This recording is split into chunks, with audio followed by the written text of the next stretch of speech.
हूँ यहाँ पे आप सभी को मैं बताऊंगा प्रोस्टेट कैंसर क्या होते हैं, इसके कारण क्या होता है, लक्षण क्या होता है, उपचार क्या होता है, नर्सिंग प्रबंध क्या होता है, लिखने के लिए। ठीक है, आप सभी से पूछा जाएगा। तो इसी प्रकार से आपके एग्ज़ाम में भी पूछा जाएगा कि प्रोस्टेट कैंसर होता क्या है, इसके जो है कारण और लक्षण लिखे बी नंबर में, और सी नंबर में रहेगा कि इसके प्रोस्टेट कैंसर का जो है उपचार लिखे या नर्सिंग प्रबंध लिखे। ऐसे ही क्वेश्चन आपके एग्ज़ाम में पूछता है। तो चलिए हम देखते हैं एक एक करके, और एक देखेंगे, एक तो ये हो गया, दूसरा हम लोग देखेंगे सर्विक्स कैंसर के बारे में। ठीक है, सर्विक्स कैंसर के बारे में देखिए, कैंसर कोई भी होता हो, किसी भी ऑर्गेन में कैंसर होता हो, मैं ये आपको पहले ही बता दिया हूं कि किसी भी ऑर्गेन में आपको कैंसर होता हो। ठीक है, कैंसर का मतलब ही होता है कि अनियंत्रित कोशिकाओं का विभाजन और तीव्र गति से होना। जो अनियंत्रित विभाजन होता है, और ये अनियंत्रित विभाजन इमेच्योर सेल बनाता है, मतलब अपरिपक्व कोशिका बनाता है, और वह कोशिका मिलकर एक ऐसा गुच्छा बनाता है जो ट्यूमर बन जाता है, जो ऊतक नहीं बनकर ट्यूमर बन जाता है, और यही जो है क्या करता है, कैंसर होता है। ठीक है, तो हम सभी से पूछ रहा है यहाँ पे प्रोस्टेट कैंसर के बारे में। साथियों, जब प्रोस्टेट की ग्रंथि, चूंकि हम लोग जानते हैं प्रोस्टेट एक क्या है, ग्लैंड है, जो कि एक पौरुष ग्रंथि है, पुरुष ग्रंथि है। प्रोस्टेट ग्रंथि की कोशिका, समझ गए, कोशिकाओं मतलब बहुत सारे सेल में अनियंत्रित एवं तीव्र विभाजन होने से नवीन मतलब नए कोशिकाओं का तेजी से निर्माण होता है, तो इसे प्रोस्टेट कैंसर कहते हैं। अब इसको, ये तो 2 लाइन में लिखा है, इसको डिटेल में आप कैसे लिखेंगे। तो जब प्रोस्टेट ग्लैंड में, ग्रंथि में कोशिकाओं का अनियंत्रित, अनकंट्रोल और तीव्र गति से एक्यूट विभाजन होने से जो नए कोशिका बनता है, वह सभी मिलकर एक गुच्छा बनाता है। वह गुच्छा एक ट्यूमर का निर्माण करता है, और यही ट्यूमर जो होता है वह प्रोस्टेट ग्लैंड के आकृति को, आकार को बढ़ा देता है, जिसे हम लोग प्रोस्टेट कैंसर कहते हैं। तो ये तो डिटेल में लिखने का हो गया। ठीक है, आप लोग देख रहे हैं ना कि सब चीज़ तो समान ही है, समझ गए चीज़ को। चलिए, यहाँ पे इंग्लिश में आपका दिया गया है, देख सकते हैं इंग्लिश में चीज़ें दिया गया है। अब यहाँ पे सबसे मेन चीज़ है आकृति को समझ लीजिए। ठीक है, चीज़ को। चलिए, तो यहाँ पे आप लोग देख लीजिए, इस आकृति में देखिए, समझ रहे हैं चीज़ को, इस आकृति में देखिए और इस आकृति में देखिए, कुछ डिफरेंस आपको दिखने को मिलेगा। ये तो हो गया ब्लेडर, मूत्राशय, ये किडनी है, किडनी है, इस सब का बात हम नहीं करेंगे। देखिए, ये ब्लेडर है, ब्लेडर के ठीक सामने जो है आपके क्या होते हैं, आपके वही प्रोस्टेट ग्लैंड होता है, छोटी सी आकृति में। तो इसमें यह नॉर्मल है, तो देख लीजिए प्रोस्टेट ग्लैंड कितना सही है, अच्छा है। लेकिन इस वाले में देखिए, इस आकृति में प्रोस्टेट ग्लैंड क्या है, देख रहे हैं, बढ़ा हुआ है। ठीक है ना, यहाँ पे बढ़ा हुआ है, एबनॉर्मल है, असमान हो गया है, जो कि यहाँ पे देखिए और यहाँ पे देखिए, ये प्रोस्टेट ग्लैंड होता है, ए वाला प्रोस्टेट ग्लैंड होता है। ठीक है, ए वाला। तो इस प्रोस्टेट ग्लैंड में देखिए, इस दोनों में आप लोग ध्यान से देखिए कि ये नॉर्मल है, तो कितना अच्छा है, ये बढ़ गया है। और यही जो बढ़ गया है, कब बढ़ गया है, अनियंत्रित कोशिकाओं का और तीव्र गति से विभाजन होने से यह जो है इसका आकार बढ़ गया है। ठीक है, तो यही कैंसर हो जाता है, किसी भी अंग में बढ़ने और विभाजन के कारण ट्यूमर गुच्छा बनता है। ठीक है, अब यहाँ पे इसका क्या क्या कारण हो सकते हैं, हम लोग से कारण भी पूछा है, तो चलिए कारण देखिए, हिंदी इंग्लिश सब साथ में है, आप लोग देख लीजिए। कारण में प्रोस्टेट में असमान वृद्धि होना। अगर प्रोस्टेट में एबनॉर्मल जो है आपको क्या होता है, बेनाइन प्रोस्टेट हाइपरट्रोफी, यह भी एक क्वेश्चन बनता है, 5 नंबर में पूछता है, पढ़ेंगे आगे। प्रोस्टेट में असमान वृद्धि होना। ठीक है, एड्रोजन स्तर बढ़ा हुआ होना, जो एड्रोजन स्तर होता है इसका लेवल बढ़ना। 55 वर्ष से अधिक आयु में, ठीक है, अफ्रीका के लोग, ब्लैक रेसेज, बार बार संक्रमण होना, रिकरेंट यूटीआई, यूटीआई मतलब क्या होता है, यूरिनरी ट्रैक्ट इन्फेक्शन, मूत्रनल का संक्रमण। तो ये सब कारण बनता है किस चीज़ का, प्रोस्टेट कैंसर होने का। जैसे प्रोस्टेट कैंसर में वृद्धि होना, एड्रोजन स्तर में, चूंकि यह हार्मोन होता है, एड्रोजन स्तर में वृद्धि होना भी इसका एक कारण होता है। अगर अधिक उम्र है 55 वर्ष से, तो ये भी एक कारण बनता है कि आपके प्रोस्टेट कैंसर हो सकता है। अफ्रीका के लोग, जो काले लोग होते हैं, उनमें यह ज़्यादा संभावना होता है, और बार बार संक्रमण होना इसका एक कारण बनता है, यूटीआई संक्रमण। ठीक है, चलिए, एक कारण हो गया। अब इसमें क्या क्या लक्षण होंगे, अगर किसी को प्रोस्टेट कैंसर होता है तो क्या क्या लक्षण दिख सकते हैं, चलिए देखते हैं। इसमें निम्न लक्षण उत्पन्न होते हैं। अब इसमें प्रोस्टेट कैंसर में निम्न लक्षण होते हैं, कौन कौन से लक्षण होंगे, लक्षण देख लीजिए। तो किसी को अगर प्रोस्टेट में, अगर समझिए कि प्रोस्टेट में अगर कैंसर होगा, यानी प्रोस्टेट में आकार बढ़ जाएगा, तो आकार बढ़ेगा तो दबाव देगा कहाँ पे, मूत्रनली पे। ठीक है, तो देख लीजिए क्या क्या होगा, मूत्र मार्ग का संकरा होना, स्ट्रिक्चर यूरेथ्रा, मतलब जो यूरेथ्रा है, मूत्र मार्ग, वह अवरुद्ध होगा, संकरा हो जाएगा। मूत्र की धार पतली होना, जो थिन यूरिन स्ट्रीम मतलब जो यूरिन करने का है, जो मूत्र त्याग में जो धार होता है, जो मूत्र गिरता है, उस धार में पतला होना, चूँकि वह क्या होगा, दबाव देगा, जो हमारा प्रोस्टेट है वो बढ़ने से क्या होगा, मूत्र नली पर दबाव देगा और दबाव देने से जो है उसका धार पतला हो जाएगा। पेशाब में तेज दर्द होना, डायसूरिया होना मतलब डिफ़िकल्ट होना यूरिया करने में, ठीक है, मतलब यूरिन त्यागने में दर्द होना, डिफ़िकल्ट होना। पेशाब करने के लिए अधिक प्रयास करना, अगर प्रोस्टेट बढ़ जाता है, किसी को कैंसर हो जाता है तो उसको जो है यूरिन रिलेटेड बहुत सारे समस्या होने लगते हैं, ठीक है, जो कि ये सब के सब यूरिन रिलेटेड ही प्रॉब्लम है, ठीक है। उसके बाद बूंद बूंद गिरता है यूरिन, ड्रॉपिंग ऑफ यूरिन, अधिक प्रयास करना, फोर्सफुल यूरिन करना, ठीक है, ये सब आपके क्या होते हैं, लक्षण हैं, ठीक है। और यहाँ पे देखिए संक्रमण होना, यूटीआई, सिस्टाइसिस, ये सब संक्रमण। पेशाब में रक्त होना मतलब जो मूत्र है उसमें जो है ब्लड आना, ठीक है, बेचैनी, रेस्टलेस होना। तो ये सारे के सारे प्रॉब्लम, ज़्यादातर प्रॉब्लम आपके यूरिन से ही रिलेटेड होगा, क्योंकि हम लोग जानते हैं कि जो प्रोस्टेट ग्लैंड होता है वो डायरेक्ट कहाँ खुलता है, यूरेथर मार्ग में ही खुलता है, जहाँ से सिक्रेशन होता है, जो स्पर्म को क्या करता है, हमारा धार मतलब तेजी करता है, ठीक है। तो इस प्रकार से ये सब के सब जो है लक्षण दिखते हैं प्रोस्टेट कैंसर में, ओके। निदान क्या होगा, डायग्नोसिस क्या होगा, डायग्नोसिस अगर कोई पेशेंट है उसको क्या क्या टेस्ट कराए जाएंगे, टेस्ट को यहाँ पे डायग्नोसिस होता है, ठीक है। क्या क्या निदान होंगे, तो यूरोफ्लोमेट्री, यूरोफ्लोमेट्री का मतलब होता है कि यूरिन का धार चेक करने के लिए, फ्लो चेक करने के लिए यूरोफ्लोमेट्री का टेस्ट होगा, ओके। एक्सट्रैक्टरी यूरोग्राफी होगा, मतलब उत्सर्जन के लिए यूरोग्राफी किया जाएगा। सिस्टोस्कोपी, समझ गए ना, सिस्टोस्कोपी का मतलब होता है कि यह जो है मूत्राशय के चेक करता है, ठीक है। सीरम का टेस्ट होगा, पीएसए का टेस्ट होता है, ठीक है, सीरम पीएसए का टेस्ट होता है। उसके बाद इंट्रावेसिकल पाइलोग्राम आईवीपी का टेस्ट होता है, एमआरआई होता है। उसके बाद जो है अल्ट्रासोनोग्राफी, इसको यूएसजी बोलते हैं, सीटी स्कैन होगा, यूरिन साइटोलॉजिकल एग्जामिनेशन होगा, प्रोस्टेट बायोप्सी होगा। तो इसमें से आपको जो जो याद रहे, नॉर्मली आप लोग जो है प्रोस्टेट बायोप्सी, ठीक है, urine examination, CT scan, ultrasonography, MRI, IVP, ये सब तो याद रख ही सकते हैं। Cystoscopy, serum PSA test, uroflowmetry, ये सब तो आप टेस्ट रख ही सकते हैं याद, ठीक है ना। तो ये सब डायग्नोसिस हो गया, ओके।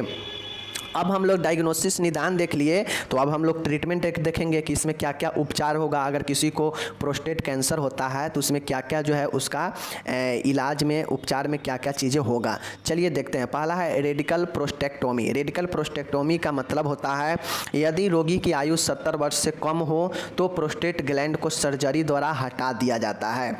इसमें पहला पॉइंट होता है, अगर रोगी का उम्र अगर 70 वर्ष या इससे कम हो तो इस कंडीशन में व्यक्ति को जो है प्रोस्टेट ग्लैंड को ही सर्जरी के द्वारा हटा दिया जाता है, ताकि वह प्रोस्टेट का कैंसर और अंगों तक न फैले, ठीक है। और चूंकि 70 वर्ष या इससे कम यानी 55, 60 हो गया, 65 हो गया, इस वर्ष में जो है प्रोस्टेट ग्लैंड का कुछ ज़्यादा रोल भी नहीं होता है, ठीक है। इसलिए रेडिकल प्रोस्टेक्टोमी, देखिए नाम से स्पष्ट है, प्रोस्टेक्ट, ठीक है ना, प्रोस्टेक्टोमी मतलब प्रोस्टेट को हटाना, प्रोस्टेक्टोमी, समझ रहे हैं चीज़ को। टोमी मतलब सर्जरी, प्रोस्टेट मतलब प्रोस्टेट को सर्जरी ही जो है प्रोस्टेक्टोमी होता है, ठीक है। रेडिकल प्रोस्टेक्टोमी मतलब सर्जरी द्वारा ग्लैंड को हटाना, प्रोस्टेट ग्लैंड को।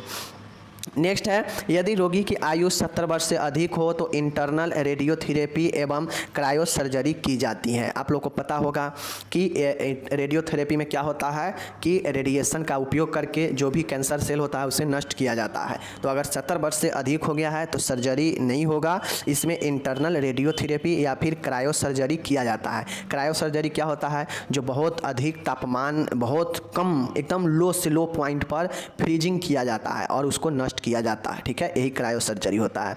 तीसरा देखिएगा, प्रोस्टेट कैंसर में मेटास्टेसिस हो चुकी हो तो रेडिकल प्रोस्टेक्टोमी के साथ साथ ऑर्किडेक्टोमी भी की जाती है। यहाँ पे बता रहा है कि अगर प्रोस्टेट कैंसर भयानक हो चुका है, मेटास्टेसिस हो चुका है, चूँकि आप लोग को मैं मेटास्टेसिस पढ़ाया हूँ कि मेटास्टेसिस में जो है गंभीर ट्यूमर बनता है, यह गंभीर अवस्था होता है। तो अगर ये मेटास्टेसिस हो चुका हो कैंसर तो फिर जो है रेडिकल प्रोस्टेक्टोमी तो किया ही जाता है, जिसमें प्रोस्टेट को हटाया ही जाता है, साथ में ऑर्किडेक्टोमी भी किया जाता है, ठीक है।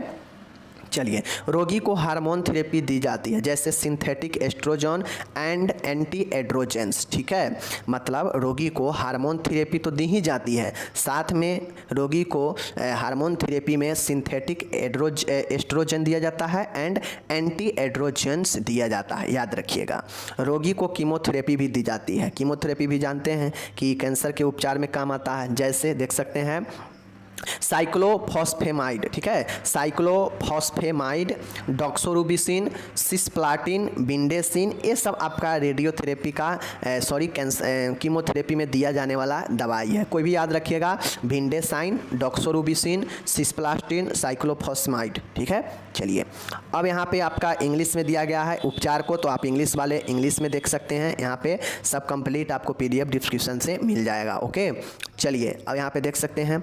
अब हम लोग नर्सिंग मैनेजमेंट लिखेंगे कि एक प्रोस्टेट कैंसर वाले मरीज का जो है नर्स क्या क्या चीज़ें सहायता कर सकती है। अगर उसे सर्जरी हो गया है तो उसमें नर्स क्या करेगी, कैंसर वाला है पेशेंट तो उसको क्या क्या जो है नर्स, मतलब तमाम कंडीशन में नर्स क्या क्या मदद कर सकती है, क्या क्या हेल्प कर सकती है, इस चीज़ को देखेंगे। यही नर्सिंग मैनेजमेंट होता है। रोगी के साथ विश्वासपूर्ण व्यवहार विकसित करना चाहिए। सबसे पहला है, रोगी कैंसर से पीड़ित है तो उसके साथ आप फैथफुल बिहेव जो है आपको डेवलपमेंट करना पड़ेगा।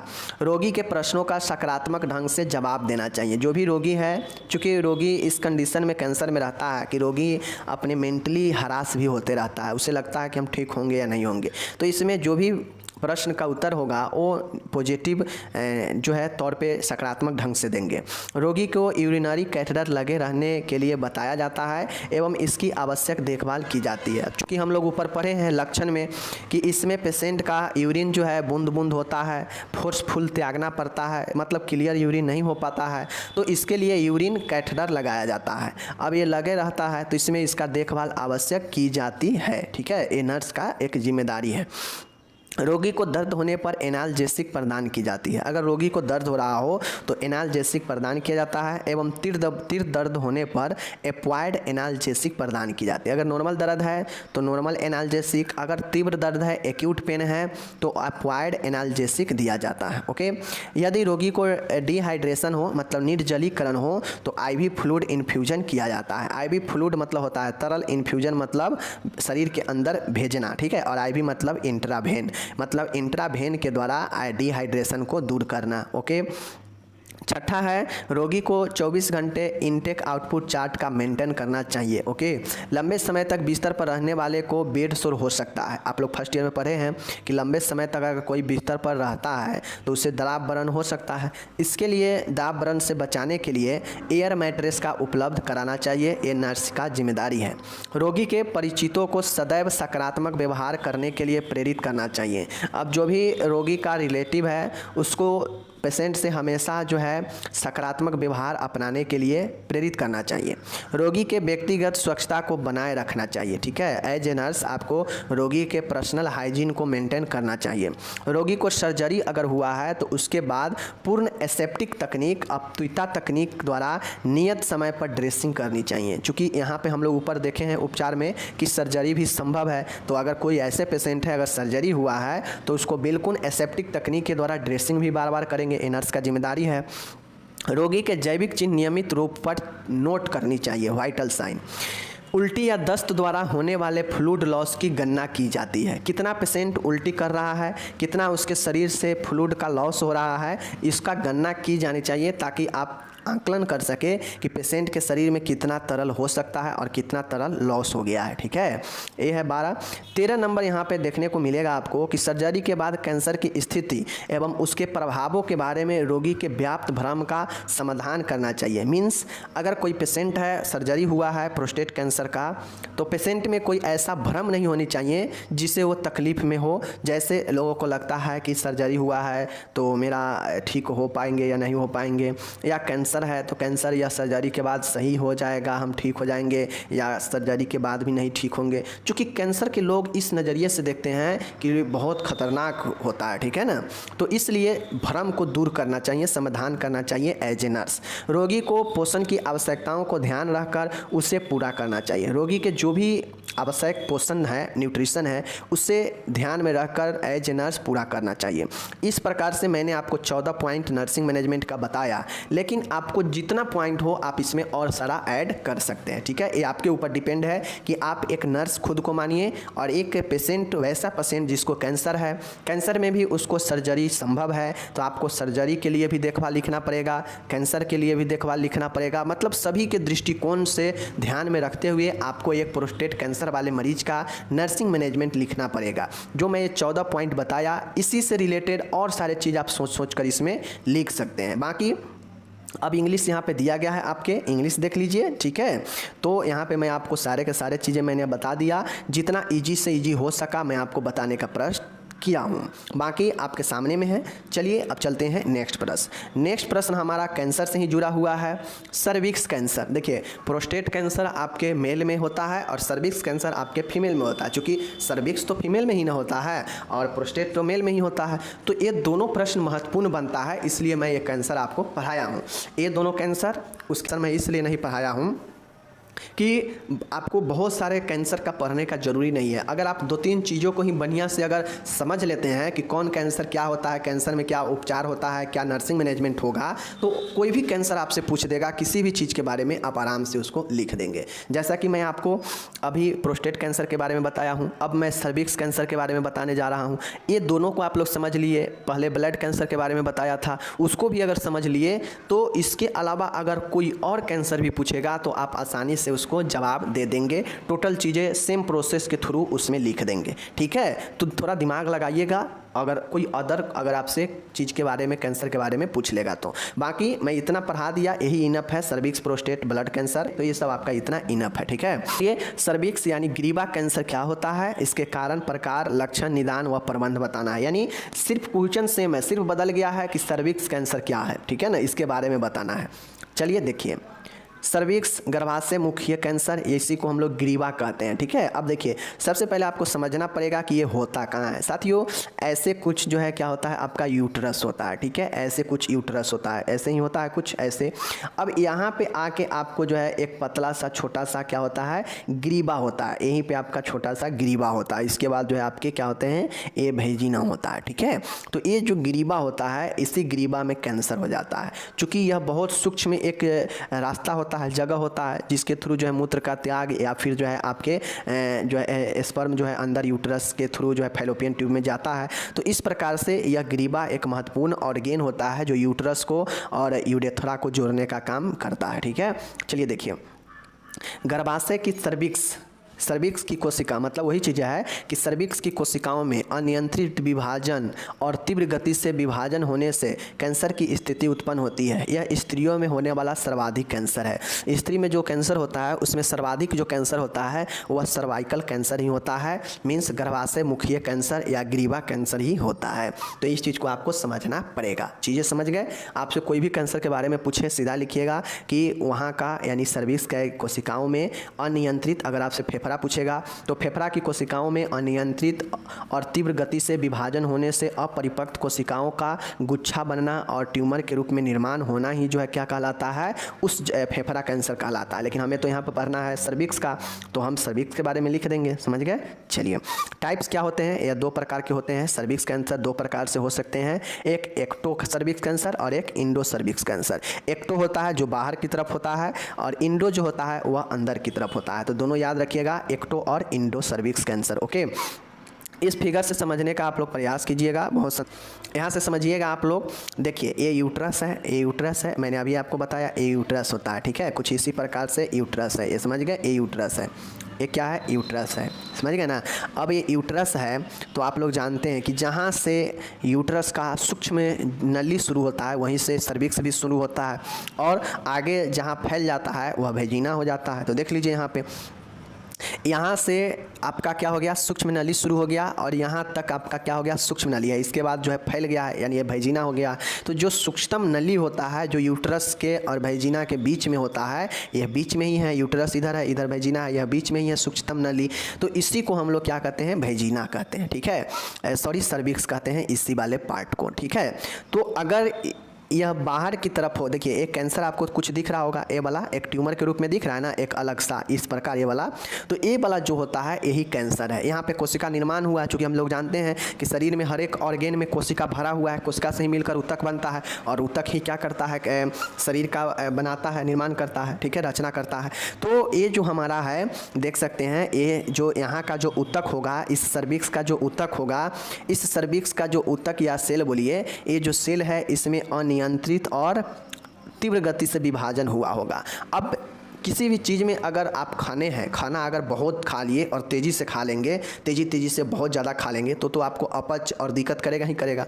उसी प्रकार से जो कोशिका का विभाजन होने का दर है, नॉर्मल से अगर बहुत तेज़ी से हो जाएगा और अनियंत्रित हो जाएगा, उस पर कंट्रोल नहीं रहेगा विभाजन में, तो क्या होगा कि वो जो फालतू के कोशिका सब जो विभाजन हुआ है जिसका कोई ज़रूरी नहीं है, वह क्या होगा, एक ट्यूमर बनाएगा। मिल कर ऊतक बनाना चाहिए तो ऊतक नहीं बनाकर वह इमेच्योर कोशिका है, उसका काम नहीं है, इसलिए वो बेचारा मिल कर एक ट्यूमर ही बना देगा उस ऑर्गेन में। और ट्यूमर बनाने से वहाँ पे क्या होता है, आपको एक कैंसर भी बना देता है वो। तो यही जो है हमारा कैंसर होता है। अब इस सर्विक्स के अगर बाहर दिखेगा, ट्यूमर बाहर होगा, तो मतलब यह कैंसर बाहर की तरफ है, मतलब एक्टो है। ठीक है, अगर यह सर्विक्स के अंदर होता नली के साइड में, तो यह इंडो टाइप होता। ठीक है, समझ गए। चलिए अब इसका कारण देख लीजिए, सर्विक्स कैंसर क्या किन किन कारणों से होता है। तो ज़्यादातर कारण इसका होता है HPV संक्रमण। ठीक है ना, तो HPV संक्रमण होता है, STD यौन संचारित रोग होता है, या फिर हार्मोनल स्तर में अनियमितता, हार्मोनल इरेगुलरिटी होता है। ये मुख्यतः 3 कारण होता है। ठीक है, या तो HPV संक्रमण, या STD, या फिर हार्मोनल में अनियमितता, हार्मोन्स में अनियमितता। ठीक है, ये 3 महत्वपूर्ण कारण बनते हैं सर्विक्स कैंसर होने का। ठीक है, तो ये चीज़ें हैं। बाकी इसके सहायक कारण में बहुत सारे चीज़ें हो सकते हैं। ठीक है, चलिए लक्षण में यहाँ पे आप लोग देख लीजिए लक्षण क्या क्या होते हैं। एक अगर किसी में सर्विक्स कैंसर होता है तो उसमें क्या क्या चेंजेज, क्या क्या लक्षण, सिम्टम्स देखेंगे, देख लीजिए। सबसे पहले चीज़ें हैं भूख नहीं लगना। अगर किसी को सर्विक्स में कैंसर होगा तो उसे भूख नहीं लगेगा, क्योंकि उसको बहुत ज़्यादा क्या होगा, पेन वगैरह होगा, दिक्कत होगा, तो उसे भूख लगने में दिक्कत हो सकता है। कमर में दर्द होगा, क्योंकि उसके जो जेनिटेरियल पार्ट है उसमें यह प्रॉब्लम है, तो कहीं ना कहीं उसको कमर में दर्द होगा, बैक एक होगा। दुग्ध युक्त योनि स्राव, मतलब दुर्गंध युक्त, फाउल स्मेलिंग वेजिनल डिस्चार्ज, मतलब उसके जो वेजिना से डिस्चार्ज जो स्राव होगा वह दुर्गंध भरा होगा, मतलब बदबूदार होगा। अनियमित योनि स्राव, उसको जो है वेजिनल से इरेगुलर डिस्चार्ज होने लगेगा, ब्लीडिंग होने लगेगा। ठीक है, और दुर्गंध भरा भी स्राव होने लगेगा। मूत्र त्यागने में कठिनाई होगा, चूँकि हम लोग जानते हैं कि मूत्र जब निकलेगा तो क्या होगा, वह जो है जोर लगाने पर दर्द होगा, कठिनाई होगा। ठीक है, चूँकि यह सब के सब एक दूसरे से मिला हुआ है। रक्ताल्पता होगा, एनीमिया होगा, चूँकि यहाँ पे अभी आप लोग देखे हैं कि अनियमित रक्तस्राव होगा योनि से, तो जब रक्तस्राव होगा तो एनीमिया तो भी होगा, तो ये भी एक लक्षण में आएगा। ठीक है, श्रोणि प्रदेश में दर्द होगा, मतलब जो पेल्विक रीजन है उसमें क्या होगा, पेन होगा। अब आप लोग जानते हैं कि श्रोणि ऑर्गेन कौन सा होता है फीमेल में, तो श्रोणि ऑर्गेन जहाँ से आपका कमर होता, सामने वाला फ्रंट से कमर के नीचे से लेके, और जो जेनिटरियल पार्ट जो होता है, जननांग जो होता है, वो सब पेल्विक ऑर्गेन में ही होता है, तो उसमें जो है दर्द होगा। ठीक है, तो ये सब जो है, अब यहाँ पे देख लीजिए, ध्यान से देख लीजिए लक्षण में क्या क्या होगा। भूख न लगना, कमर में दर्द, दुर्गंध युक्त योनि स्राव, अनियमित रक्तस्राव, मूत्र त्यागने में कठिनाई और दर्द, रक्ताल्पता, श्रोणि प्रदेश, पेल्विक पेन में दर्द। ठीक है, उसके बाद है निदान, डायग्नोसिस। इसका डायग्नोसिस क्या क्या हो सकता है साथियों। निदान में वेजिनल एग्जामिनेशन, योनि परीक्षण, पैप स्मीयर टेस्ट, ये बहुत इंपॉर्टेंट है। आप सभी से ऑब्जेक्टिव में पूछता है कि सर्विक्स कैंसर की जांच के लिए इनमें से कौन सा टेस्ट जो है सर्वयुक्त उपयोग किया जाता है, तो पैप स्मीयर टेस्ट सर्विक्स के लिए उपयुक्त होता है। ठीक है, ध्यान दीजिएगा।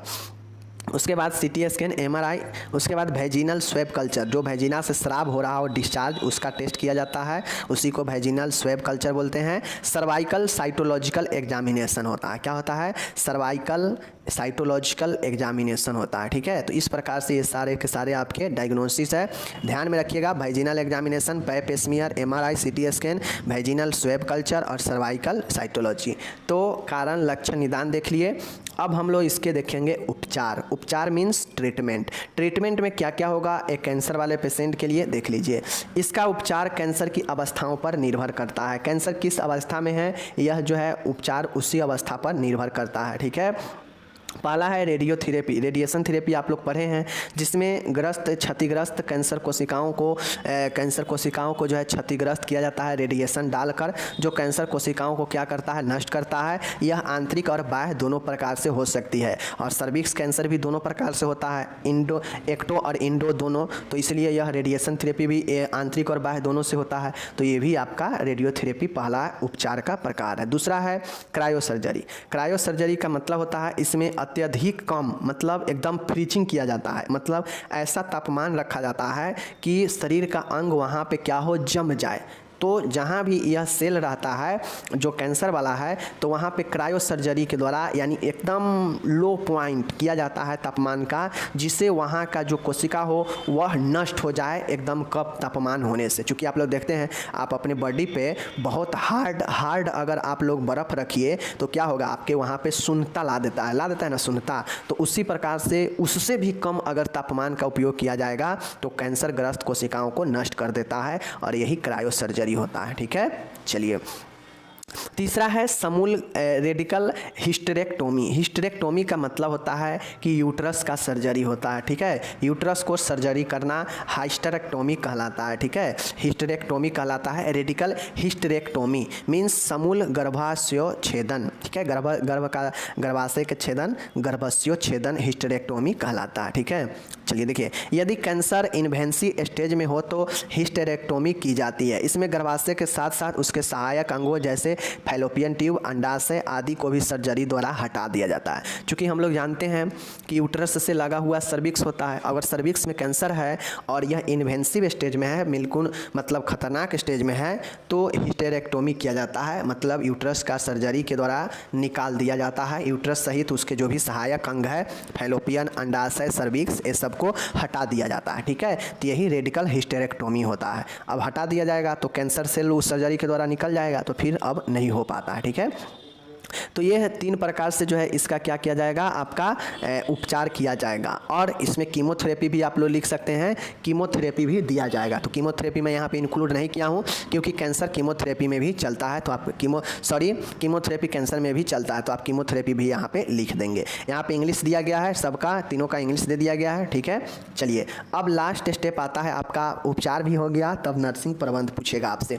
अब एक सर्विक्स कैंसर वाले पेशेंट को नर्सिंग मैनेजमेंट कैसे देंगे, चलिए देखते हैं। पहला पॉइंट है, रोगी की समस्या पूछकर उसका सकारात्मक ढंग से जवाब देना चाहिए। एक बार अगर आप नर्सिंग मैनेजमेंट समझ गए ना, तो किसी भी बीमारी के लिए उसके लक्षण के अनुसार उसके संपूर्ण, देखिए नर्सिंग मैनेजमेंट पेशेंट के लक्षण के अनुसार ही होता है, और लक्षण जो होता है उस बीमारी में जो जो चीज़ें होगा सब लक्षण में लिखा जाता है, और उस बीमारी में जो जो सारे लक्षण होंगे उस सब लक्षण का नर्सिंग मैनेजमेंट भी किया जाता है, ठीक है। ऐसा नहीं है कि सिर्फ और सिर्फ कैंसर है तो कैंसर का ही जो है मैनेजमेंट किया जाएगा। कैंसर के साथ अगर ब्लीडिंग हो रहा है तो उसका भी मैनेजमेंट होगा, दर्द हो रहा है तो उसका भी मैनेजमेंट होगा, फीवर लग रहा है तो उसका भी मैनेजमेंट होगा, ठीक है। तो सारा चीज़ का लक्षण का, सहायक लक्षण का भी मैनेजमेंट किया जाता है। तो रोगी के सभी समस्या पूछकर उसका सकारात्मक ढंग से जवाब देना चाहिए, ठीक है, पॉजिटिवली। रोगी के जैविक चिन्हों को नियमित अंतराल पर वाइटल साइन का जांचना चाहिए। रोगी से उसके दर्द की गंभीरता पूछकर दर्द निवारक यानी एनाल्जेसिक दवाइयां देनी चाहिए। संक्रमण से बचाव के लिए चिकित्सक के निर्देशानुसार एंटीबायोटिक समय पर दियाना चाहिए रोगी को। तो ये सब के सब देख रहे हैं सहायक लक्षण ही है, जो दिख सकता है लक्षण, उसका प्रबंध हो रहा है। सर्जरी स्थल की नियमित अंतराल से ड्रेसिंग करनी चाहिए। अब सर्जरी भी यहाँ पे संभव है, जो कि उपचार में देखे हैं, तो सर्जरी संभव है तो उसके लिए भी तो मैनेजमेंट करेंगे ना। तो उसके लिए क्या क्या मैनेजमेंट करेंगे, तो ड्रेसिंग करेंगे नियमित समय पर, ठीक है। पेरिनियम क्षेत्र का स्वच्छ बनाए रखेंगे, ठीक है। योनि वेजिनल मार्ग से होने वाले जो भी निष्कासन है उसका सावधानी पूर्वक निरीक्षण करके नोट करना चाहिए कि कितना डिस्चार्ज जो है हो रहा है, कितना ब्लड है, कितना क्या है, ठीक है। रोगी के आरामदायक बिस्तर स्थिति प्रदान करनी चाहिए, कंफर्टेबल, किसी भी तरह के जटिलता होने पर तुरंत चिकित्सक को सूचित करनी चाहिए। ये तो 9 पॉइंट यहाँ पे लिखा है, लेकिन इसमें चाहें तो एक सर्विक्स कैंसर में क्या क्या इलाज होगा, क्या क्या उसका लक्षण होगा, सारे लक्षण सहित सारे उपचार के लिए नर्सिंग मैनेजमेंट आप इसमें अपने आप भी लिख सकते हैं। ठीक है, तो इस प्रकार से आपका 9 पॉइंट मैं बताया, बाकी 20 पॉइंट भी इसमें आप लिख सकते हैं। ये आपके ऊपर निर्भर करता है कि आप कितना टैलेंटेड है। ठीक है, बाकी 9 पॉइंट मैं यहाँ पे दिया हूँ, यहाँ पे इंग्लिश से दिया हूँ इसका, आप लोग देखिए, पढ़िए, समझिए। तब तक हम मिलते हैं अगले वीडियो के साथ।